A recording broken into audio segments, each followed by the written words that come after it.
Good morning, namaskar, adab. This specially message is for mankind's families. আপনার মায়ের জন্য, আপনার ওয়াইফের জন্য, আপনার বাচ্চার জন্য this is specially a message. এটা শেষ গত 2 মাস, আমি বলবো 2 মাসে আমরা অনেক ম্যানকাইন্ডিয়ান্সকে হারিয়েছি। 2 জায়গাতে আমরা অনেক ম্যানকাইন্ডিয়ান্সকে হারিয়েছি। একটা road accident, people drive motor bike খুব দ্রুত গতিতে, looking at the social media, on telephones. Helmet পরা ছিল না, হেলমেট ওনার হাতে ছিল, মাথায় ছিল না, যেখানে পরা উচিত ছিল। এটা একটা অন্যতম কারণ। এরপর দ্বিতীয় কারণটা হল because of heart failures, cardiac arrest and cancer. আপনারা ভাবুন, এই দুটো কারণকে কিন্তু আমাদের খুব গুরুত্ব সহকারে ভেবে দেখতে হবে। আপনারা যখনই বাড়ি থেকে বের হচ্ছেন, প্রত্যেকটা বাড়ির প্রত্যেকটা মানুষেরই কোনটা প্রায়োরিটি হওয়া উচিত। আপনার বাচ্চা যখন বাড়ি থেকে বের হয় বা আপনার হাজব্যান্ড বের হচ্ছে, আপনার অবশ্যই হেলমেট পরা উচিত। এটা ভীষণ গুরুত্বপূর্ণ। খুবই সম্প্রতি আমাদের মেডিকেল স্টাফ একজনকে নিয়ে এসেছিল রাঁচির সাইড থেকে, বেদান্তা দিল্লিতে রেখেছিল এবং সে মারা গেল। Look at this boy was fantastic. আমরা আমাদের ম্যানেজারকে হারিয়েছি, এর আগেও বলেছি কিছুদিন আগে। Fantastic, very good. আমাদের খুব খারাপ লেগেছিল, ভীষণই খারাপ। যদি ভালো করে ভেবে দেখা যায় তাহলে দেখা যাবে কত টাকা খরচ হয়ে গেছিল, সে কতটা সময় আমাদের সাথে কাটিয়েছিল, কতটা সে এগিয়ে যেতে পারত। But it is just nothing আপনি কি হারালেন তার তুলনায়। বাচ্চা বেরিয়ে যাচ্ছে বাড়ি থেকে, ওয়াইফও চলে যাচ্ছে, হাজব্যান্ডও, ফাদারও চলে যাচ্ছেন। সত্যি এটা অনেক বড় ক্ষতি। আমাদের ক্ষতি তো খুবই সামান্য, কিন্তু আপনার ক্ষতি অনেক বড়। তাহলে এটা মনে রাখবেন, যে কোনো সময়ই হোক, আপনার হাজব্যান্ড, সান যখন বাড়ির বাইরে বেরোচ্ছে, তাদেরকে বলবেন আস্তে চালাতে, সোশ্যাল মিডিয়াতে আসার কোনো দরকার নেই। Drink and drive should not be there, এরকম ভিউজ দেখা যায়। এরপর সেকেন্ড পয়েন্টটা হলো, বেশ কিছু মেডিকেল ড্রাইভস আর ম্যানেজার্স দেখেছে গত 2 বছর ধরে তাদের ওজন অনেক বেড়ে গিয়েছে। সুস্বাস্থ্যের মানে কিন্তু ওজন বৃদ্ধি নয়। বেশি ওজনে আমরা সবাই জানি ডায়াবেটিস, হাইপারটেনশন, হাঁটুর সমস্যা, পিঠের সমস্যা, অনেক কিছুই হয়। আপনি ভালো করে ভাবুন। আপনি হয়তো ভাবছেন যে আপনার কোনো রোগ হবেই না, হতেই পারে। প্লিজ এই ব্যাপারগুলো একটু ভালো করে ভাবুন। এগুলো ভীষণই গুরুত্বপূর্ণ বিষয়। এটা ভুললে চলবে না যে ম্যানকাইন্ডের প্রথম ভালোবাসা হলো মানুষ আসলে। আর এটা মনে রেখে সবসময় আমাদের অনেক ম্যানেজার্স অনেক ওষুধের দোকান ভিজিট করতে গেছিলেন। কেন পাঠানো হলো? যে শুধু একটা ব্যাপার খুঁজে বার করার জন্য যে র্যাবস যা কোম্পানিকে তৈরি করে, তাদের সমস্যাগুলো কি, কোন কোন পরিস্থিতিতে তারা থাকে, তাদের ঘরগুলো কেমন। আর প্রত্যেকটা বাচ্চারই একটা ইচ্ছে থাকে যে সে এগিয়ে যাবে। সব বাবা মায়েরই আশা থাকে যে তার বাচ্চা, এক্সপেকটেশনস থাকে, উইশেস থাকে, ব্লেসিংস থাকে যে তাদের বাচ্চা জীবনে এগিয়ে যাবে। আর স্বাভাবিকভাবে আমরা এটা খুব ভালো করেই জানি যে ম্যানকাইন্ড তৈরিই হয়েছে সাধারণ মধ্যবিত্ত মানুষদের জন্য। আমাদের বেশিরভাগ মেডিকেল ড্রাইভস আর ম্যানেজার্সরা আসে লোয়ার মিডল ক্লাস ফ্যামিলি থেকে। আজ তাদের বাড়ি হয়েছে, আজ গাড়ি কিনেছে, জমি কিনেছে, আর তাদের বেশ টাকাও হয়েছে। কিন্তু একটা সমস্যা আছে এই মধ্যবিত্ত মানুষদের, এরা খুব তাড়াতাড়ি সন্তুষ্ট হয়ে যায়। উদাহরণ হিসেবে দেখুন যে আপনি হয়তো দেখেছেন যে আপনার বাবা রোজগার করত 30,000 টাকা প্রতি মাসে, সেখানে আপনি আর্ন করছেন 1 লাখ টাকা বা 2 লাখ টাকা বা 3 লাখ টাকা প্রত্যেক মাসে। আর আপনি খুব তাড়াতাড়ি সন্তুষ্ট হয়ে পড়ছেন। কোনো একবার যদি আপনি 20 লাখ টাকা, 15 লাখ টাকা, 30 লাখ টাকা বা 40 লাখ টাকা রোজগার করেন, এটা আপনার আর্নিং ব্র্যাকেট। তখন আপনি ভাববেন আপনি জিতে গেছেন, আপনি অনেক কিছু পেয়ে গেছেন। But sir, I can tell you one thing, যদি আপনি সেই জায়গা থেকে শুরু করেন যেখান থেকে আমি শুরু করেছি, সারা জীবন ধরে আপনার মাথায় সেই ভয়টা থাকবে যে ওখানে আর ফিরবেন না। আর আপনার কোনো রাইট নেই, আপনি একটা ক্রাইম করে ফেলবেন, এটা একটা ক্রাইম যদি আপনি আপনার পুরনো শিকড়টাকে ভুলে যান আর কাজ করা কমিয়ে দেন। এই অধিকার আপনার নেই, কারণ আপনি কখনোই চাইবেন না যে আপনার সন্তানরাও জীবনের সেই দিকটা দেখুক, সেই ছোট্ট একটা ঘরে থাকুক। আর আপনাদের আরও একটা কথা আমি মনে করিয়ে দিতে চাই, একটা রোগ হলে কত বিল আসে, কত টাকা খরচ হয়ে যায়। সো প্লিজ আন্ডারস্ট্যান্ড, আপনাকে অনেক টাকা রোজগার করতে হবে, এগিয়ে যেতে হবে, তাই ম্যানকাইন্ড আপনাদের পাশে আছে। আর আমরা আপনাদের সবসময় হেল্প করব আপনার ডেভেলপমেন্টের জন্য। আমি এখানে আসলে বলতে চাইছি যে আমাদের নেক্সট এইম ম্যানকাইন্ডে যে আমাদের লোকেদের ডেভেলপ করতে হবে মানসিকভাবে, পার্সোনালিটি ওয়াইজ। আর তার জন্য আমরা অনেক কিছু ভেবেছি, অনেক কোর্স আনার চেষ্টা করছি যাতে নিজেদের ডেভেলপ করা যায়। একটা প্ল্যাটফর্ম শুরু হয়ে গেছে। এটা একটা স্লো প্রসেস, কিন্তু খুবই ভালো। এটা ধীরে ধীরে স্পিড নিচ্ছে। কিভাবে জামা কাপড় পরতে হবে, কোথায় পেনটা রাখতে হবে, কিভাবে কথা বলতে হবে যাতে আপনার কথায় কেউ হ্যাম্পার না হয়, এই সমস্ত কিছু সেখানে আছে। কোন কাজটা আপনি করবেন না, কোন কাজটা জিপিস পছন্দ করবে, কোন কাজটা কনসালটেন্ট পছন্দ করবে, আপনার কন্ডাক্ট কিরকম পছন্দ হবে, আমরা এই সব ব্যাপারে কথা বলবো। কিন্তু এগুলো সব সাধারণ ব্যাপার। এই সমস্ত কিছুই আমাদের কোর্সে ভালোভাবে শেখানো হবে। কিন্তু আমি আপনাদের কিছু বেসিক ব্যাপার বলছি।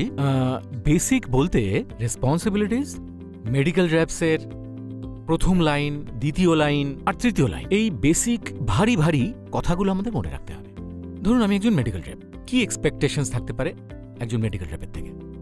প্রথম যে এক্সপেকটেশনসটা আসে সেটা হলো যে আপনার 330টা কল যাতে হয়ে যায়।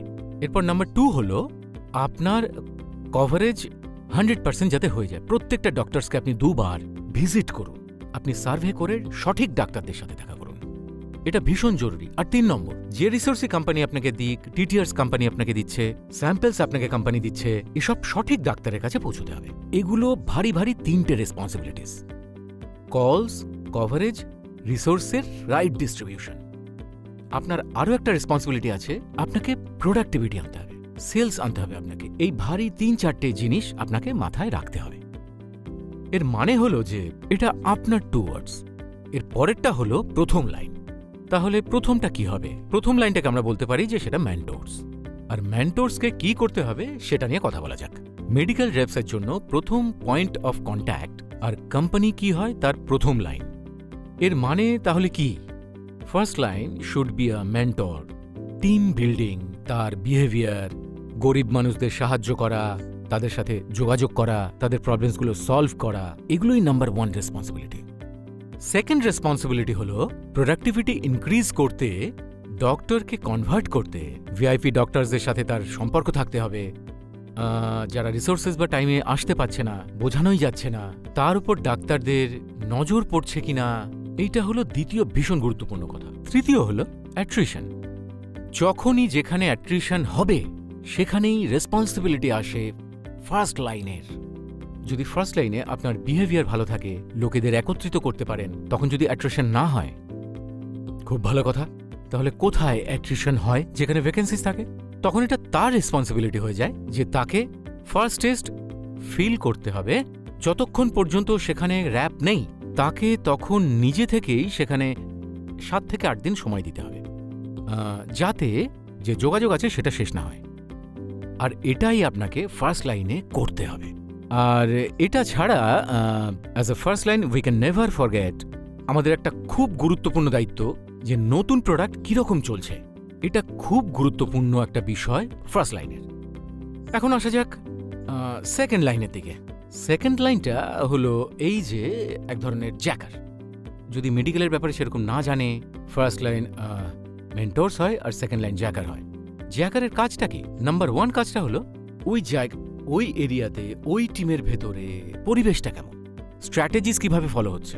হাইজিন মানে বলতে চাইছি যে লাস্ট উইকে সেলস তো চলছে না, ডাম্পিং হচ্ছে না তো, কোনো স্টকিস্টের কাছে মাল নিয়ে যাচ্ছে না তো, কোনো স্যাম্পল আবার সেল করে দিচ্ছে না তো, কোম্পানির যা স্ট্র্যাটেজিস আছে সেসব প্রপারলি ফলো করা হচ্ছে কিনা, ক্যাম্প বসছে কিনা, সিএমএস বসছে কিনা, অনেক স্ট্র্যাটেজিস আছে সেখানে। Are they being properly implemented or not. আর এগুলো ছাড়াও ভীষণভাবে গুরুত্বপূর্ণ বিষয়টা হলো টপ ডক্টরসদের সাথে যোগাযোগে থাকা উচিত। টপ ডক্টরসদের কনভার্সন করতে তার কি কন্ট্রিবিউশন আছে, সে কতটা কাজ করছে তার উপর। This is one of the most important responsibilities of A second line managers. এগুলো ছাড়াও যেখানে যেখানে উইক টিমগুলো আছে সেখানে ম্যানেজার্সদের ভিজিট করতে হবে, ভালো করে চেক করতে হবে যে how can he help over there, সে কি করে এনভায়রনমেন্টটা চেঞ্জ করতে পারে, সে কিভাবে মোরালস বুস্ট করতে পারে গোটা টিমের। এটা হলো খুবই গুরুত্বপূর্ণ একটা দায়িত্ব।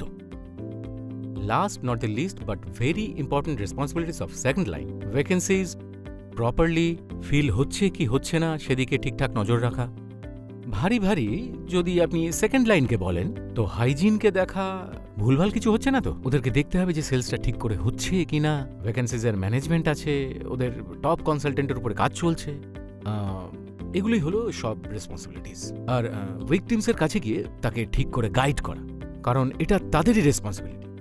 সে ওই টিমটার ওনার, ওই টিমটার জন্য ওই হলো সব কিছু। এটাই হলো রেসপন্সিবিলিটি সেকেন্ড লাইনের। এখন কথা বলা যাক স্টেট হেড নিয়ে, বিকজ ভবিষ্যতে যাতে তাকে দেখেই সবাই ইন্সপায়ার হয়। ওর কাজ হলো টোটাল স্টেটকে, টোটাল এরিয়া ম্যানেজারকে, আরএমকে ফলো করা। আরএম কীরকম কাজ করছে, প্রপার এনভায়রনমেন্ট ক্রিয়েট করছে কি করছে না, এটা টোটালি তার রেসপন্সিবিলিটি। কিন্তু সে কিভাবে এটা করবে? যতক্ষণ পর্যন্ত সে ডেটাটা পড়তে পারছে না, এক্সটার্নাল ইন্টারনাল বোথ। এর মানে বেসিক্যালি হলো সে যাতে খুব মনোযোগ দিয়ে ডেটাটা পড়তে পারে খুবই নিখুঁতভাবে, আর সেটাকে বুঝতে পারে।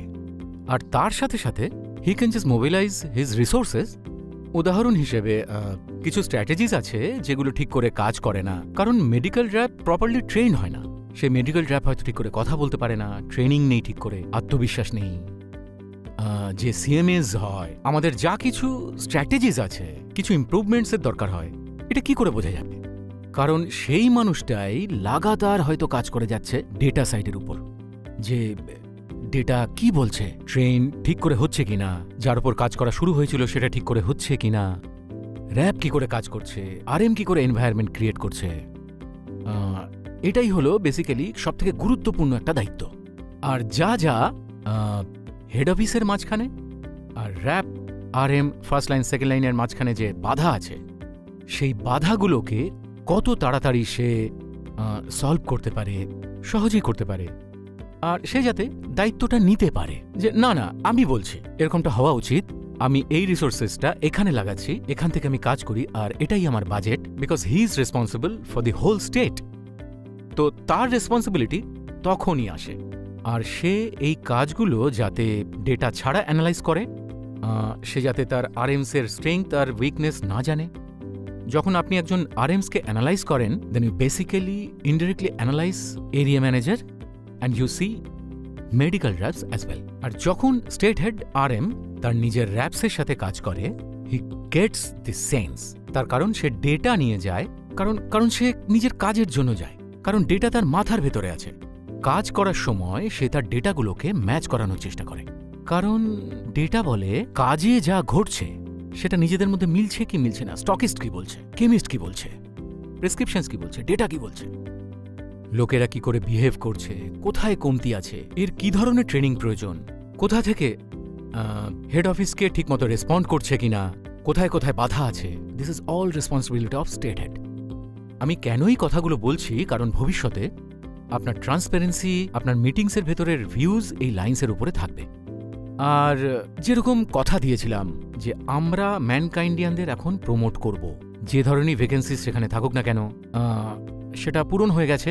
আর ভবিষ্যতে আমরা বাইরে থেকে কাউকে নেব না। এক্সেপশনস কিন্তু থাকবেই। এক্সেপশনস মানে 1-2%, 3%, 4%, তার বেশি নয়, কিন্তু এর উপরে এক্সেপশনস হবেই না। 95% ম্যানকাইন্ডিয়ানকে প্রমোট করা হবে। আর তার জন্য এটা খুব গুরুত্বপূর্ণ আমাদের জন্য এবং আপনাদের জন্যও। এই ব্যাপারগুলোকে খুব গুরুত্ব সহকারে দেখুন।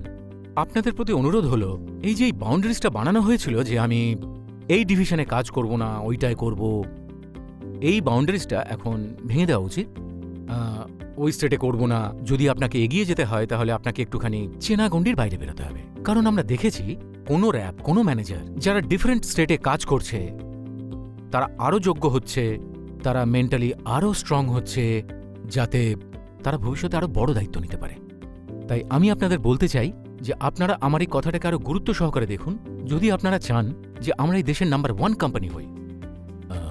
ম্যানকাইন্ডিয়ানের এনার্জি, তার গঠন, তার সেফটি, তার aspirations should be fantastic. So I wish you wonderful year, this year and future. All the very, very best and good luck. Bye-bye. Take care.